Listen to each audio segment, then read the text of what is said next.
Conversaremos con Francelia Ruiz, directora de proyectos de Convite, asociación civil, organización que trabaja fundamentalmente por los derechos sociales, por la igualdad. Es, Francelia, múltiple, ¿no? Pudiéramos decirlo de esta forma, la orientación y la filosofía que tiene Convite con un propósito muy particular. Sobre esto de la igualdad, y bienvenida, gracias por estar con nosotros. Como ayer se celebró el Día Internacional de la Mujer, me gustaría tener algunos comentarios tuyos en ese sentido y cómo están trabajando precisamente en Venezuela, donde todo es cuesta arriba, precisamente en procura de la igualdad y darle a la mujer el relieve y la jerarquía que merece.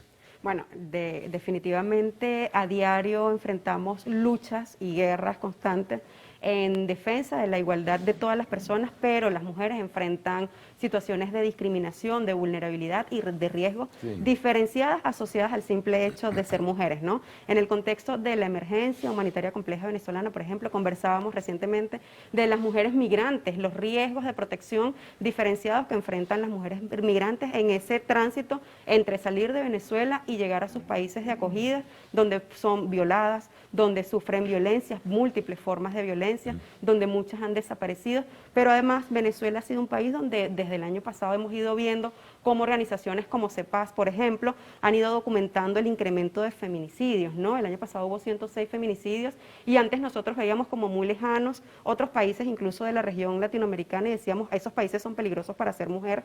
Venezuela se ha ido convirtiendo en un país bastante peligroso para ser mujer, toda vez que aún existiendo una institucionalidad, digamos, un ministerio para asuntos de la mujer, la ley por el derecho de las mujeres a una vida libre de violencia, en nuestro país se han incrementado significativamente los hechos de violencia contra las mujeres y eso nos enfrenta a situaciones de riesgos diferenciadas que dan cuenta de la desigualdad en la que vivimos en nuestro país. Sí, te iba a comentar, si ustedes le hacen el seguimiento y por supuesto tienen que tener pues cifras y estadísticas en ese sentido, me despierta la atención lo que mencionas. ¿Qué está pasando? ¿Por qué se ha acrecentado la violencia contra la mujer en nuestro país?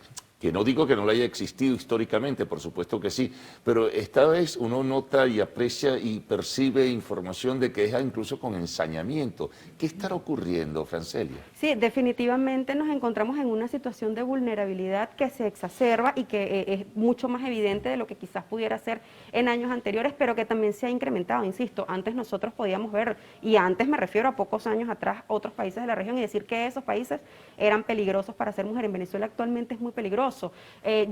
Debido a las labores de investigación que adelantamos en Convite, nosotros estamos suscritos a varios canales de información de sucesos, donde frecuentemente, y a mí me alarma muchísimo en lo personal, también porque además soy feminista, activista por los derechos de la mujer, y me alarma muchísimo ver cómo con mucha frecuencia son mujeres asesinadas en situación de ensañamiento y seguimos nosotros en el debate, parece mentira, ¿no? Como sociedad, en pleno siglo XXI seguimos en el debate de que si es feminicidio o no es feminicidio, porque entonces si fuera un hombre, fuera simple homicidio. No, hay unas condiciones que dicen por qué ocurre un crimen contra la mujer y por qué es un crimen que debe ser, digamos, tratado de forma distinta, ¿no? Y se ha incrementado muchísimo debido también a la propia coyuntura, ¿no? Donde hay un estado de impunidad que nos supera muchas veces porque pareciera que no estamos preparados para atender los casos de violencia contra la mujer. Fíjate, Francelia, otro elemento importante que también se percibe, se nota a simple vista.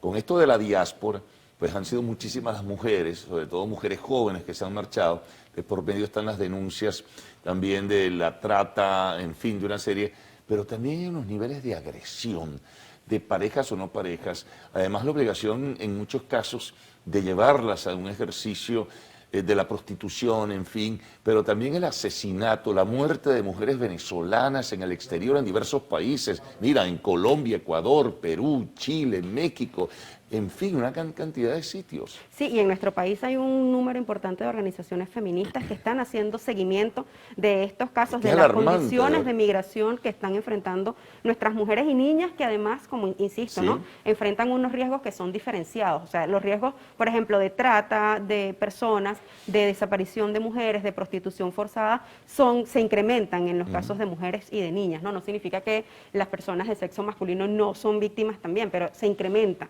por el claro. simple hecho de ser mujer. Entonces, cuando hablamos de esa lucha, ¿no? por la igualdad, es porque las mujeres enfrentan unos riesgos que son desiguales y que se incrementan por el hecho de ser mujer en relación a los hombres. Por ejemplo, en los 2 años de la pandemia por COVID-19, durante 2020 y 2021, las mujeres, el mayor porcentaje de personal sanitario que estaba enfrentándose en la primera línea de atención para la COVID eran mujeres. Más del 60% de los sanitarios eran mujeres, ¿no? Y estas mujeres enfrentaban riesgos diferenciados. Luego, con las tareas, digamos, la virtualidad de la escolaridad, las mujeres tenían que enfrentar al mismo tiempo las labores, digamos, el trabajo laboral fuera de la casa, pero también la carga del trabajo doméstico, de la atención de los hijos, de la escolaridad de los hijos y del cuidado, ¿no? En términos de lo que es doméstico. Si no, se redobló sin duda Y alguna. se refuerzan estereotipos y roles asociados al género que suponen que el rol de cuidado, de atención de la familia, los roles domésticos en general, son exclusivos de las mujeres, y no es así. Y eso ha supuesto también cargas diferenciadas, no solo en el contexto de la emergencia humanitaria compleja que ya enfrentábamos, sino también de cara al contexto de la pandemia por COVID. Ahora, ¿tú no crees que en el caso de la mujer, puede haber ministerios del género y todo eso, pero tú no crees que se juega mucho políticamente con eso? Hay mucha demagogia, hay mucha hipocresía también con Bueno, todo definitivamente y es algo que también hemos denunciado muchísimo, desde el Estado se instrumentaliza, ¿no? la figura de la mujer. No es posible hablar de un Estado feminista si las mujeres no tenemos y no ocupamos el 50%, por ejemplo, de las curules en el Parlamento.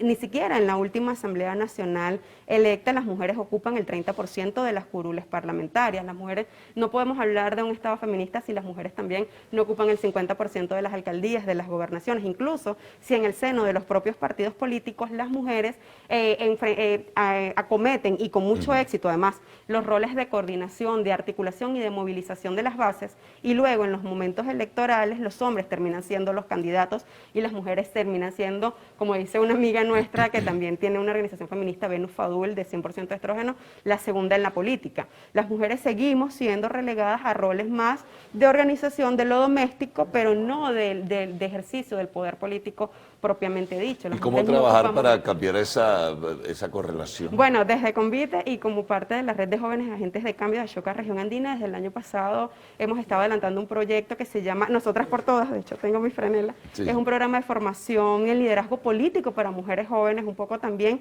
para comenzar a ir rescatando, ¿no? o reclamando esos espacios de participación política, donde es importantísimo que las mujeres puedan ocuparlos y ocuparlos efectivamente, no en roles de suplencia, no en roles de asistencia, sino en rol de tomadores de decisión, porque no podemos generar políticas públicas con enfoque de género si las mujeres no participan. Claro. O sea, los hombres no pueden gobernar, y no porque no puedan, porque carezcan de las capacidades, sino que los hombres no pueden gobernar con enfoque de género porque las mujeres conocemos las necesidades diferenciadas de las mujeres, ¿no? En las medidas que las mujeres puedan participar efectivamente en el diseño de esas políticas públicas, se pueden generar espacios. Claro, es un patrón, eso hay que trabajarlo duro, ¿no?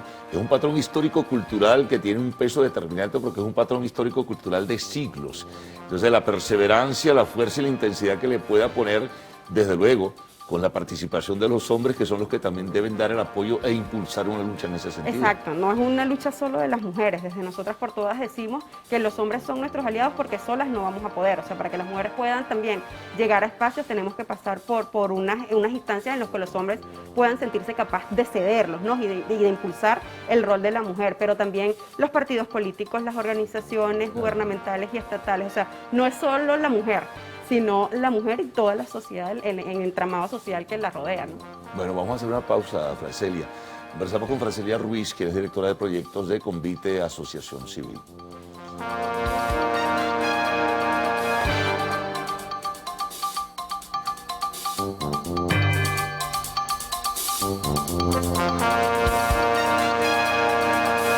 Bien, seguimos compartiendo con Francelia Ruiz, directora de proyectos de Convite Asociación Civil. Hablábamos antes, Francelia, del tema de cómo incorporar también al hombre que tenga el convencimiento y que en justicia crea que debe apoyar a un movimiento, ¿verdad?, por la igualdad de género, porque la mujer ocupe los espacios que necesariamente tiene que tener. No por demagogia que lo diga en un discurso, sino que de verdad se comprometa con todo lo que es, digamos, este movimiento emergente. y los hay, o sea, hombres que se dicen, pero no solo se dicen, se reconocen y actúan como feministas, hombres que reconocen el rol de la mujer y que trabajan desde los espacios en los que ejercen liderazgo para promover el liderazgo de las mujeres, porque además debemos entenderlo no como un espacio de confrontación, ¿no? No podemos defender los derechos del 50% de la población aniquilando los derechos del otro 50%. Efectivamente es así, sino con los hombres con reconocimiento y además con procesos de deconstrucción de la masculinidad, ¿no? Entender que no somos contrincantes, sino que somos personas con igualdad de derechos y que deberíamos tener también igualdad de condiciones e igualdad de oportunidades en el acceso al disfrute de derechos, a servicios públicos, a roles de liderazgos dentro de las organizaciones y, en fin, ¿no? Del Estado. También conocemos los que lo instrumentalizan, ¿no? Pero y sobre todo durante el año pasado, a propósito de este programa, Nosotras por Todas pudimos compartir con hombres que ejercen roles de liderazgos en partidos políticos con los que sabemos que podemos contar, y por eso hemos hablado de que ellos no son nuestros adversarios, sino todo lo contrario. Los hombres tienen que ser un aliado y un aliado fundamental para poder alcanzar esa igualdad. Eso iba a comentarte, que aquí en el interín de los comerciales te decía que siento y percibo por momentos que en algunos espacios, en otros países, esta situación de la igualdad se está convirtiendo en algo de confrontación, de rivalidad y de contrincantes, y eso perturbaría todo el propósito y la buena intención de lo que es la igualdad de género, ¿no? Pero no es así, o sea, en términos generales... Tú lo recoges en algunas declaraciones, sobre todo me llama mucho la atención lo de España. Hay un nivel de confrontación y una crítica incluso en ocasiones terrible, ¿no? Claro, hay un matiz político de por medio, pero una crítica a veces que tú dices, oye, pero qué mal sana esta crítica es absurda, no tiene sentido. Pero creo que tiene más que ver con esos matices que enfrentamos, ¿no? Sobre todo en sociedades políticamente polarizadas, donde es muy fácil politizar cualquier fenómeno y donde esa politización también invita a la instrumentalización de las luchas. Un poco, si nosotros nos divorciamos de esa concepción del hombre como adversario o de lo masculino y lo femenino como espacios de confrontación, todo lo contrario. Nosotros apuntamos hacia las construcciones colectivas de nuevos espacios de liderazgo, pero también de sociedades más igualitarias. Eso es importante en ese sentido. Ahora, en Venezuela, ¿qué te dice la experiencia? ¿Qué te indica la dinámica que se está viviendo? Se ha avanzado, sin duda alguna, pero falta mucho más. ¿Pero qué falta de más? Falta muchísimo de todo, ¿no? Sobre todo a nivel de la institucionalidad, a nivel de la construcción o la deconstrucción de lo que entendemos por democracia, un poco también, insisto, ¿no? A nivel de la promoción de participación de las mujeres en todos los diversos espacios de toma de decisión, un poco también a esos procesos educativos que no solo pasan porque la mujer se reconozca como un sujeto pleno de derecho y que debe gozar de igualdad de condiciones, sino que la sociedad promueva y permite que la mujer lo pueda hacer en nuestra sociedad. Tú acabas de mencionar algo y discúlpame, la educación.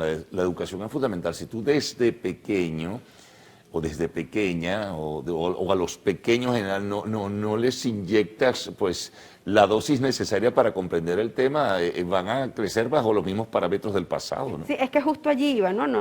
Los esfuerzos se van a diluir si nos concentramos exclusivamente en abordar a las mujeres y tratar, digamos, de cambiar o de construir las formas como ellas se conciben dentro de la sociedad, si el trabajo no es colectivo. O sea, si nosotros hacemos este esfuerzo, pero en nuestras escuelas y en nuestros hogares a los niños les seguimos trayendo regalos de Navidad, que son el carrito, que les dice que ellos pueden manejar, el telescopio, que les dice que ellos pueden ir al espacio, pueden trabajar en la NASA, su kit de médico, pero a las niñas les seguimos regalando muñecas para decirles que su rol es tener los hijos de la patria, si les seguimos comprando cocinitas para decirles que su rol es prepararle la comida al esposo y a los hijos, o la máquina de coser, seguimos perpetuando esos roles de diferenciación por género, donde el rol de la mujer es un rol doméstico, de cuidado, de atención a la familia, ¿no? Si seguimos en nuestras sociedades dándole a las mujeres o no dándoles, porque además las mujeres hemos trabajado muchísimo para ganar los pocos espacios que hemos podido conquistar, y eso hay que decirlo, pero si seguimos brindándole a las mujeres la oportunidad de ser la ministra de Familia o la ministra de Educación, seguimos perpetuando perpetuando esos roles donde el rol de la mujer sigue siendo el de cuidado de la familia, el de la educación de los hijos, ¿no? Un poco también pasa porque Sí, la sociedad esté dispuesta a dar el paso. claro, en ocasiones particulares, en el pasado tal vez, si uno hace una revisión, ya que mencionas eso, ha habido mujeres muy capaces, muy preparadas y han asumido cargos que no son precisamente esos, ¿no? Cargos incluso en el espacio económico que es muy escabroso y gente muy capaz, pero eso no es la constante. En los Exacto. últimos años la situación es diferente. Algo está ocurriendo, ¿no? En vez de avanzar parece que se retrocede y hay cosas que a veces uno dice, bueno, pero ¿qué pasó aquí? Exacto, entonces es un poco también poder comprender que mujeres y hombres están igualmente capacitados para ejercer cualquier rol dentro de la sociedad y que además por ejercer los mismos roles también tenemos derechos a devengar los mismos salarios, ¿no? Parece mentira Claro. que en el siglo XXI todavía estemos hablando de desigualdad salarial en oficios que las mujeres y los hombres ejercen en condiciones de igualdad, o que todavía en el seno de las organizaciones, a pesar de que las mujeres ejerzamos un rol de liderazgos, de articulación, de movilización de recursos, de movilización de comunidades, de ejecución de proyectos, y hablo no solo en el tercer sector, Sí. en el sector público, en el sector privado, en todos los sectores todavía los hombres siguen ejerciendo los roles de liderazgo en preponderancia con las mujeres. Yo tengo amigos que todavía me llaman y me dicen, eso no ocurre en Venezuela, y yo los invito entonces a revisar, porque sí ocurre. O sea, si nos hacemos los ciegos, entonces menos avanzamos a ese espacio en el que podamos ir construyendo una igualdad real, ¿no? Claro, eso tiene que ver también lo que hablábamos al comienzo, ¿no? Francesca, el discurso político y también el Estado como tal. Quienes asumen responsabilidad dentro del Estado son los primeros que deben estimular, no con el discurso, no con nombramientos ocasionales de cargos, sino con la acción práctica para darle el espacio necesario que merece la mujer. Sí, tiene que ser Estado, sociedad e individuo, no es un O la recorrido presión que lo social haga que todo. sea mucho mayor, que sea mucho más intensa para que entonces esa gerencia estatal entienda, ¿verdad?, la importancia y el merecido espacio de igualdad que merece la mujer en la sociedad. Sí, por eso insisto en que tiene que ser Estado, sociedad, individuo, porque a veces los choques más rudos los encontramos en nuestros entornos comunitarios y en los entornos sociales, ¿no? Encontramos personas, o sea, a mí a veces me parece ilógico de escuchar mujeres que dicen, yo no soy feminista, bueno, pero por un montón de feministas que han adelantado unas luchas en el pasado, yo puedo estar en este momento atendiendo esta entrevista, en años anteriores quizás no hubiese podido hacerlo. Gracias a las luchas de un montón de feministas, nosotras ahora tenemos derecho a votar, pero el derecho a no votar no basta, tenemos el derecho a ser electas. Y gracias a un montón de feministas podemos ir a la universidad y tener hoy en día profesiones. Entonces un poco también cómo combatir esos, y cuando digo combatir no lo digo en términos de confrontación, sino Sí, cómo sí. poder derribar esos estereotipos que imponen ante la lucha de las mujeres y ante esa palabra, ¿no?, al feminismo. Bueno, la agenda para conversar este tema, Francesca, es intensísima, pero el tiempo se nos acaba. Yo te veo la invitación para una próxima oportunidad, porque estos temas hay que seguirlos conversando, hay que seguir multiplicando el mensaje como tal, hay que seguir de alguna forma permeabilizando a la sociedad sobre la importancia de la mujer y todo lo que significa, ¿no? Y la igualdad de género, pero que tiene sus matices y todo eso. Gracias. Bueno, Francesca, muy amable por haber estado con nosotros. Nos vamos a la pausa, al regreso, arte y espectáculos en Lo Actual.